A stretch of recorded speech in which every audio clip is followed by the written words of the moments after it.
Greetings, planet Earth. Welcome to another episode of Bonsais Gone Wild. This is only my second posting here. You may remember the last one. This looked like a jungle. You couldn't even see that there was a single bonsai in here as much as a bunch of shrubbery, aka Monty Python's Flying Circus.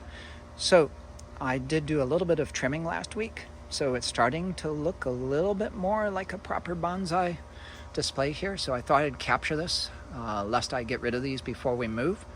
So once again, over in this corner here, we got this nice tall Japanese maple that was starting to go as high up there as the hose. We've got a few other Japanese maples on the bottom here. You see some red leaves coming out. They turn red when they are first created, they go green, and then in the fall they turn a brilliant red. The vast majority of these, there's a forest and a large tree side by side, are trident maples, more indigenous to North America. I do have one dead maple there that I don't think is coming back. And every once in a while I do lose one, usually due to repotting or just not enough growth on it to survive the rigors of miniaturization. You see a ginkgo biloba, just a really small one there I started last year.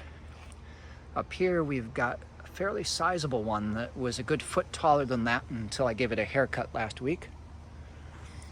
If we come around this side, we can see this is a nicely proportioned tree. If I can get the whole thing into the view here.